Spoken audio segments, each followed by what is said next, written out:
സിന്ദൂരരേഖ ഭാഗം 40. ഇന്നലെ കിടക്കുന്നത് പോലെ തന്നെ അവൻ കട്ടിലിൽ കിടക്കുന്നുണ്ട്. ഒരു തരി ബോധം പോലും ഇല്ലാത്ത രീതിയിലാണ് അവൻ ഉറങ്ങുന്നത്. അത് കണ്ടതും ആയാസപ്പെട്ട് അമ്മാളും നിലത്തുനിന്ന് എഴുന്നേറ്റു. താഴെ ഒരുപാട് നേരം ഇരുന്നത് കൊണ്ടും കഴുത്ത് കട്ടിലിലേക്ക് ചാരി വെച്ചുറങ്ങിയത് കൊണ്ടും ശരീരം മുഴുവനും കഴുത്തും ഒക്കെ നല്ല രീതിയിൽ വേദന എടുക്കുന്നുണ്ടായിരുന്നു. ഇന്നലെ ഒരുപാട് കരഞ്ഞത് കൊണ്ട് കണ്ണുകൾക്കും ആകെ ഒരു വീക്കം, കൺപോളകൾക്ക് ഭാരമേറിയതുപോലെ. വീണ്ടും അവനെ ഒന്നുകൂടി നോക്കിയതിന് ശേഷം അവൾ കുളിക്കാൻ കയറി. കുളിച്ചിറങ്ങി കഴിഞ്ഞ സമയം നോക്കുമ്പോൾ 7 മണി കഴിഞ്ഞിട്ടുണ്ട്. അവനപ്പോഴും ഗാഢമായ നിദ്രയിലാണ്. താഴേക്കിറങ്ങി ചെല്ലുമ്പോൾ അമ്മയ്ക്കും ഉണ്ണിക്കും തന്നോട് എന്തായിരിക്കും പറയാനുണ്ടാവുക എന്ന ചിന്തയായിരുന്നു അവളിൽ അന്നേരം. പടികളിറങ്ങി വരുമ്പോൾ തന്നെ ഹാളിലിരിക്കുന്ന ഉണ്ണിയെ അവൾ കണ്ടു. അസ്വസ്ഥമായ മനസ്സോടെയാണ് അവൻ ഇരിക്കുന്നതെന്ന് അവൻ്റെ ഇരിപ്പിൽ നിന്ന് തന്നെ അമ്മാൾ മനസ്സിലാക്കി. പടികളിറങ്ങി വരുന്നവളെ നോക്കി അവൻ നേർമയായി ഒന്ന് പുഞ്ചിരിച്ചു. ആ പുഞ്ചിരിയിൽ നിന്ന് തന്നെ അവൻ്റെ ഉള്ളിൽ എത്രമാത്രം വേദനയുണ്ട് എന്ന് അമ്മാളു മനസ്സിലാക്കിയിരുന്നു. ഏട്ടൻ ഉണർന്നിട്ടില്ലല്ലേ? അമ്മാളു ഇല്ലെന്ന രീതിയിൽ തലയാട്ടി. അവനോട് പിന്നീട് എന്ത് സംസാരിക്കണം, എന്ത് പറയണം എന്നറിയാൻ വയ്യാത്തത് കൊണ്ട് തന്നെ അവൾ നേരെ അടുക്കളയിലേക്ക് നടന്നു. അടുക്കളയിലേക്ക് വന്ന് നോക്കുമ്പോൾ അമ്മ അടുക്കളയിൽ എന്തൊക്കെയോ വെച്ചുണ്ടാക്കുകയാണ്. മനു ഉണർന്നോ? അവളെ കണ്ടപ്പോൾ തന്നെ വീണ്ടും അമ്മയുടെ ചോദ്യം. അവൾ അത് കേട്ടതും ഇല്ലെന്ന രീതിയിൽ വെറുതെ തലയാട്ടി. രാവിലെ തന്നെ എന്തിനാ ഇങ്ങനെ വിഷമിച്ചിരിക്കുന്നത്? ഇവിടെ ഇതിലും വലുതൊക്കെ കഴിഞ്ഞാൽ വന്നത്. സോ ഇതൊന്നും കണ്ട് തളർന്നു പോകാൻ നിൽക്കരുത്. എൻ്റെ മരുമകളാണ് നീ, അത് മറന്നു പോകരുത്. Show some strength. അവളെ നോക്കി ഗൗരവത്തോടെയും അതിലുപരി ആത്മവിശ്വാസത്തോടെയും അമ്മ പറഞ്ഞതും അമ്മാളു അമ്മയെ അതിശയത്തോടെയാണ് നോക്കിയത്. കാരണം അമ്മയുടെ ശബ്ദത്തിൽ വേദനയുണ്ടെങ്കിലും അതിൽ നിറഞ്ഞു നിൽക്കുന്നത് ഉറപ്പാണ്. അവൻ മാറും അമ്മാളു. നീ അവനെക്കുറിച്ച് ഓർത്ത് കൂടുതൽ ടെൻഷൻ ആവണ്ട. ചായ കുടിക്ക്. ഇന്നലെ രാത്രിയും ഒന്നും കഴിച്ചിട്ടില്ല നീ. അവളെ ഈ ഒരു കാര്യം പറഞ്ഞ് കൂടുതൽ ടെൻഷനാക്കുകയോ വിഷമിപ്പിക്കുകയോ ചെയ്യാൻ താല്പര്യമില്ലാത്തത് കൊണ്ട് തന്നെ അതിൽ നിന്നൊക്കെ മാറി അമ്മ അവൾക്ക് നേരെ ചായ നീട്ടി. അമ്മയുടെ കയ്യിൽ നിന്ന് ചായ വാങ്ങി ഒന്നും മിണ്ടാതെ അവൾ ഹാളിലെ സോഫയിൽ വന്നിരുന്നു. ഉണ്ണി അപ്പോഴേക്കും തിരികെ മുകളിലേക്ക് പോയിട്ടുണ്ടായിരുന്നു. അമ്മാളു ചായ കുടിക്കുകയാണെങ്കിലും അവളുടെ ശ്രദ്ധയും ചിന്തയും ഒന്നും അവിടെ ആയിരുന്നില്ല. അടുക്കളയിൽ നിന്ന് വന്ന അമ്മ കാണുന്നത് ഏതോ ലോകത്തെന്നതുപോലെ ഇരുന്ന് ചായ കുടിക്കുന്ന അമ്മാളുവിനെയാണ്. അത് കണ്ടപ്പോൾ തന്നെ അവളുടെ ശരീരം മാത്രമാണ് ഇവിടെയുള്ളതെന്നും മനസ്സ് മറ്റെവിടെയോ ആണെന്നും അമ്മയ്ക്ക് മനസ്സിലായിരുന്നു. അമ്മാളു. പെട്ടെന്ന് അമ്മ വിളിച്ചതും അവൾ കണ്ണൊന്ന് വെട്ടിച്ചുകൊണ്ട് അമ്മയെ നോക്കി. വേഗം ചായ കുടിച്ചു തീർത്തിട്ട് ഒന്ന് അമ്പലത്തിൽ പോയിട്ട് വാ, പറ്റുമെങ്കിൽ. അമ്മ പറഞ്ഞതും മറുത്തൊന്നും പറയാതെ വേഗം അത് സമ്മതിച്ചുകൊണ്ട് അവൾ ചായ കുടിച്ചു തീർത്ത് ഡ്രസ്സ് മാറുന്നതിനായി മുറിയിലേക്ക് നടന്നു. കാരണം അമ്പലത്തിലൊന്ന് പോയി വന്നാൽ ചിലപ്പോൾ മനസ്സിലുള്ള ഈ ഒരു ടെൻഷനും ഫ്രസ്ട്രേഷനും ഒക്കെ ഒരു പരിധിവരെ ഒന്ന് കുറക്കാനാവും എന്നവൾക്കും തോന്നി. മുകളിലേക്ക് കയറുമ്പോൾ അമ്മാള് കരുതിയിരുന്നത് ഉണ്ണി മനുവിനെ വിളിച്ചുണർത്തിയിട്ടുണ്ടാകും എന്നാണ്. പക്ഷേ അവനിപ്പോഴും നല്ല രീതിയിൽ കിടന്നുറങ്ങുകയാണ്. അലമാരയിൽ നിന്നൊരു ഡ്രസ്സ് എടുത്ത് അവൾ ഡ്രസ്സിംഗ് റൂമിലേക്ക് കയറി. കണ്ണെഴുതാനോ പൊട്ട് തൊടാനോ ഒന്നും ഒരുങ്ങാനും ഒന്നും അവൾക്ക് തോന്നുന്നുണ്ടായിരുന്നില്ല. വെറുതെ ഒരു ചുരിദാർ എടുത്തിട്ട് അവൾ പുറത്തേക്കിറങ്ങി. മുടി കെട്ടുന്നതിൻ്റെ ഇടയിൽ കണ്ണാടിയിലൂടെ നോക്കിയപ്പോൾ കട്ടിലിൽ അവൻ അനങ്ങുന്നത് കണ്ടു. അവൻ ഉണരാനുള്ള പുറപ്പാടിലാണ് എന്നവൾക്ക് മനസ്സിലായി. അത് മനസ്സിലാക്കിയതും അവളുടെ മനസ്സ് വല്ലാതെ ഒന്ന് പിടഞ്ഞു. എത്രയൊക്കെ വേണ്ടെന്ന് കരുതിയിട്ടും കണ്ണാടിയിലൂടെ അവൻ്റെ അടുത്തേക്ക് തന്നെ അവളുടെ ശ്രദ്ധ പോകുന്നുണ്ടായിരുന്നു. അവനിലേക്ക് സഞ്ചരിക്കുന്ന തൻ്റെ കണ്ണുകളെ അവൾ എങ്ങനെയൊക്കെയോ വെട്ടിച്ചു മാറ്റി. എങ്കിലും അവൾ മുടി കെട്ടിക്കഴിഞ്ഞിട്ടും അവൻ ഉണർന്നിട്ടുണ്ടായിരുന്നില്ല. കട്ടിലിൽ കിടന്ന് തന്നെ അവൻ അങ്ങോട്ടും ഇങ്ങോട്ടും തിരിഞ്ഞും മറിഞ്ഞും കിടക്കുകയാണ്. ഇടയ്ക്ക് വേദനയോടെ അവൻ മുഖം ചുളിക്കുന്നത് കൂടി കണ്ടതും അവന് തലവേദനയുണ്ടാകും എന്നമ്മാൾ ഊഹിച്ചു.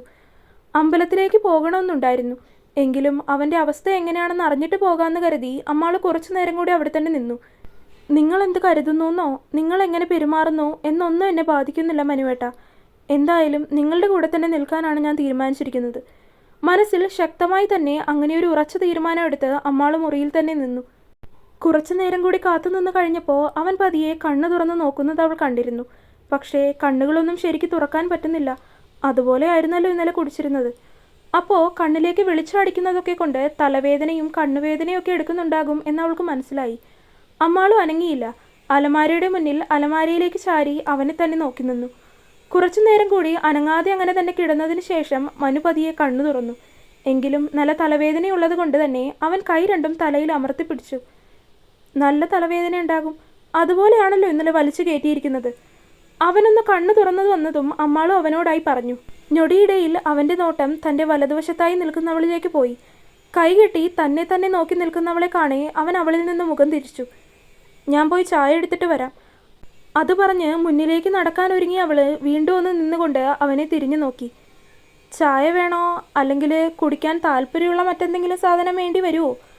അവനെ പരിഹസിക്കുന്ന രീതിയിൽ അവൾ തിരികെ ചോദിച്ചു. ദേഷ്യത്തോടെ അവളെ ഒന്ന് നോക്കിയതല്ലാതെ അവനൊന്നും പറഞ്ഞില്ല. താഴേക്ക് വന്ന് അമ്മയോട് മനു ഉണർന്നിട്ടുണ്ടെന്ന് പറഞ്ഞ് അവൾ അമ്പലത്തിലേക്ക് പോയിരുന്നു. അമ്പലത്തിൽ പോയി തിരികെ വീട്ടിലേക്ക് വരുമ്പോൾ വീടിൻ്റെ വരാന്തയിൽ തന്നെ മനു ഇരിക്കുന്നത് അവൾ ഗേറ്റിൽ വെച്ച് തന്നെ കണ്ടിരുന്നു. ഉണ്ണിയുടെ വണ്ടി കാണാതെ വന്നപ്പോൾ അവൻ ഹോസ്പിറ്റലിലേക്ക് പോയിട്ടുണ്ട് എന്നവൾ ഊഹിക്കുകയും ചെയ്തു. അവനെ ഒന്ന് നോക്കിക്കൊണ്ട് അമ്മാളു ഒന്നും മിണ്ടാതെ അകത്തേക്ക് കയറി. മനു നിശബ്ദനാണ്. അവൻ ആരോടും ഒന്നും സംസാരിക്കുന്നില്ല, ആരും അവനായിട്ടും സംസാരിക്കുന്നില്ല. ആ വീട് നിറയെ വല്ലാത്തൊരു മൂകത നിറഞ്ഞു. മനു, എനിക്കല്പം സംസാരിക്കാനുണ്ട്, വാ.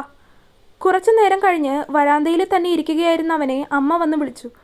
ഒന്നും മിണ്ടാതെ അനുസരണയുള്ള കുട്ടികളെ പോലെ അവൻ അകത്തേക്ക് കയറി. നോക്കുമ്പോൾ ഹാളിലിട്ടിരിക്കുന്ന സോഫയിൽ അമ്മാളുവും ഇരിക്കുന്നുണ്ട്. അവൻ അവൾക്ക് നേരെ എതിരായിട്ട് വന്നിരുന്നു. അമ്മയും ഇരുന്നു. പഴയതുപോലെ തന്നെ ആവാനാണോ മനു നീ ഉദ്ദേശിച്ചിരിക്കുന്നത്? മറ്റൊരു കാര്യവും ചോദിക്കാതെ നേരിട്ട് അമ്മ മനുവിനോട് അതാണ് ചോദിച്ചത്. അവൻ അമ്മയെ ഒന്ന് മുഖമുയർത്തി നോക്കി. ശേഷം വീണ്ടും അതുപോലെ തന്നെ മുഖം താഴ്ത്തിക്കളഞ്ഞു. ചോദിച്ചത് കേട്ടില്ലെന്നുണ്ടോ? പഴയതുപോലെ ആവാനാണ് ഉദ്ദേശമെങ്കിൽ ഇനി നീ എന്നെ അമ്മയെന്ന് വിളിക്കരുത്. അത് കേട്ടതും ഒരു നിമിഷം കൊണ്ട് മനു ഞെട്ടലോടെ അമ്മയെ നോക്കി. ഒരിക്കലും നീ ഇതുപോലെ ആയപ്പോൾ അവിടെ നിന്ന് ഇവിടെ വരെ എങ്ങനെയാണ് നിന്നെക്കൊണ്ട് എത്തിച്ചതെന്ന് എനിക്ക് മാത്രം അറിയുന്നത്. ഇന്ന് വരെ നിന്റെ മുൻപിൽ ഞാൻ കരഞ്ഞിട്ടില്ല. പക്ഷേ വീണ്ടും നീ ഇത് തന്നെ ആവർത്തിക്കുമ്പോൾ സഹിക്കാനാവുന്നില്ല എനിക്ക്. ജീവിതത്തിൽ തോറ്റു പോകുന്നത് പോലെയാണ് എനിക്ക് തോന്നുന്നത്. അമ്മ അങ്ങനെ പറയുന്നത് കേട്ടതും അവൻ്റെ കണ്ണുകളൊന്ന് കലങ്ങി. മനസ്സാകെ ഒരു നോവ് പടരുന്നത് അവൻ അറിയുന്നുണ്ടായിരുന്നു. ശരിയാണ്, ഞാൻ ചിലപ്പോൾ നിനക്ക് വേണ്ടി ഇഷ്ടമില്ലാത്തൊരു തീരുമാനത്തിന് വേണ്ടിയായിരിക്കും നിന്നെ നിർബന്ധിച്ചത്. പക്ഷേ നിന്റെ നല്ലതിന് വേണ്ടിയല്ലാതെ ഒരു കാര്യങ്ങളും ഞാൻ ഇന്ന് വരെ ചെയ്തിട്ടില്ല. ഇനിയും ഇങ്ങനെ തന്നെ തുടരാനാണ് ഭാവമെങ്കിൽ എനിക്ക് പറ്റില്ല മനു. അമ്മയുടെ ശബ്ദത്തിൽ ഇടർച്ച വന്നതും മനു വേദനയോടെ അമ്മയെ നോക്കി. അവൻ്റെ ഉള്ളിൽ കുറ്റബോധം നിറഞ്ഞു. ഇന്നലെ താൻ ചെയ്തത് തെറ്റായിപ്പോയി എന്ന് അവൻ തന്നെ മനസ്സിലാക്കാൻ തുടങ്ങി. സോറി അമ്മ, ഞാൻ ഞാൻ ഇനി ഇനി അങ്ങനെ ചെയ്യില്ല. മനു അമ്മയുടെ കാലിൻ്റെ അടുത്തേക്ക് നിലത്തിരുന്നുകൊണ്ട് പറഞ്ഞു. അമ്മ അവനെ ഒന്ന് ഗൗരവത്തിൽ നോക്കി. സോറി പറയേണ്ടത് എന്നോടല്ല മനു, അവളോടാണ്. അമ്മാളുവിനെ ചൂണ്ടി അമ്മ പറഞ്ഞു. മനുവിൻ്റെ ശ്രദ്ധയും അവളുടെ നേർക്കായി. നിനക്ക് വേണ്ടി മാത്രം ജീവിക്കുന്നവളാണ് അവൾ. അവളെ ഒന്ന് മനസ്സിലാക്കാൻ നീ ശ്രമിക്കണം. സ്നേഹിച്ചില്ലെങ്കിലും ദ്രോഹിക്കരുത് അവളെ. അവൻ്റെ ഷോൾഡറിലൊന്ന് തട്ടിക്കൊണ്ട് അമ്മ പറഞ്ഞതും അപ്പോഴാണ് അവൻ അവളിൽ നിന്ന് നോട്ടം മാറ്റിയത്. അവളുടെ നിറഞ്ഞൊഴുകുന്ന കണ്ണുകളിലേക്ക് തന്നെ നോക്കിയിരിക്കുകയായിരുന്നു അന്നേരം അവൻ. അമ്മാളു ഇനിയൊന്നും കേൾക്കാൻ തൻ്റെ മനസ്സിന് ശക്തിയില്ലാത്തതുപോലെ മുറിയിലേക്ക് ഓടിപ്പോയി. ഞാൻ എല്ലാവരെയും വേദനിപ്പിക്കുവാണോ അമ്മേ? ഇടറുന്ന ശബ്ദത്തോടെ അമ്മയുടെ കണ്ണുകളിലേക്ക് നോക്കിക്കൊണ്ട് അവൻ പോലും അറിയാതെ മനു ചോദിച്ചു പോയി.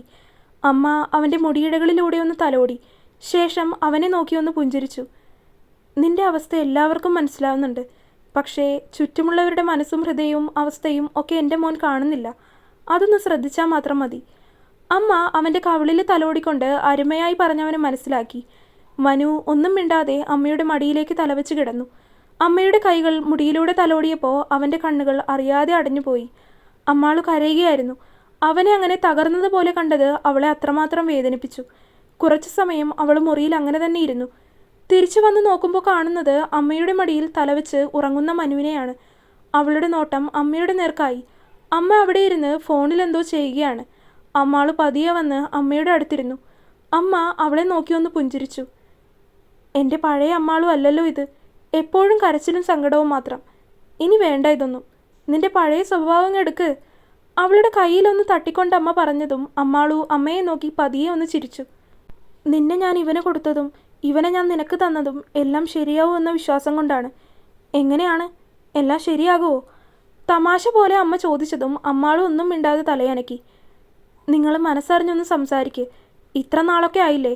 ഒരു ബന്ധം വേണ്ടെന്ന് വെക്കാൻ എളുപ്പമാണ്, അത് കൂടെ ചേർത്ത് കൊണ്ടുപോകാനാണ് പ്രയാസം. അതുകൊണ്ട് നല്ല കുട്ടിയായിട്ട് സ്ട്രോങ് ആയിട്ടിരിക്കണം കേട്ടോ. അമ്മ ചോദിച്ചതും അമ്മാളു മൂളി. അങ്ങനെയിരുന്ന് അമ്മയുടെ തോളിലേക്ക് ചാരി അമ്മാളുവും ഉറങ്ങിപ്പോയി. രണ്ടുപേരെയും ചേർത്ത് പിടിച്ച് അമ്മ ഫോണിൽ കാര്യമായിട്ടെന്തോ ചെയ്യുകയായിരുന്നു. അതിലേക്ക് നോക്കും തോറും അവരുടെ മുഖം വലിഞ്ഞു മുറുകി. കഴുത്ത് വേദനിക്കുന്നത് പോലെ തോന്നിയപ്പോഴാണ് മനു ഉണർന്നത്. തലയാകെ മരവിച്ചു പോയതുപോലെ. തലയൊന്ന് അനക്കി നോക്കിയപ്പോൾ തന്നെ അവന് നന്നായി വേദനയെടുത്തു. കണ്ണു തുറന്നു നോക്കിയപ്പോഴാണ് താനിപ്പോഴും അമ്മയുടെ മടിയിലാണ് കിടക്കുന്നത് എന്നവന് മനസ്സിലായത്. ഷോൾഡറിൽ ഒരു കൈ ഇരിക്കുന്നത് കണ്ടതും മനുവിൻ്റെ ശ്രദ്ധ അങ്ങോട്ടാണ് പോയത്. അമ്മാളുവിൻ്റെ കൈയാണതെന്ന് കണ്ടതും അവന് അവളെ ഉറക്കത്തിൽ നിന്ന് ഉണർത്താൻ നിൽക്കാതെ പതിയെ അതെടുത്ത് നീക്കിവെച്ചു. അവൻ്റെ അനക്കറിഞ്ഞപ്പോൾ അമ്മ ഫോണിൽ നിന്ന് അവനെ മുഖമുയർത്തി നോക്കി. ഉണർന്നോ?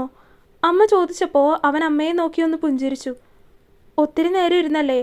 അമ്മയ്ക്ക് കാലും കൈയൊക്കെ വേദന എടുക്കുന്നുണ്ടോ? ഇവിടെ നിന്ന് എഴുന്നേറ്റാൽ കൊള്ളായിരുന്നു. പക്ഷേ അമ്മാൾ ഉറക്കാണ്. പാവം, ഇന്നലെ രാത്രി ഉറങ്ങിക്കാണില്ല. അവൾ കിടന്നോട്ടെ. അമ്മ പറഞ്ഞതും അവൻ അവളുടെ മുഖത്തേക്ക് നോക്കി. ഒന്നും അറിയാതെ അവൾ അപ്പോഴും സുഖമായിട്ട് കിടന്നുറങ്ങുകയാണ്. തുടരും.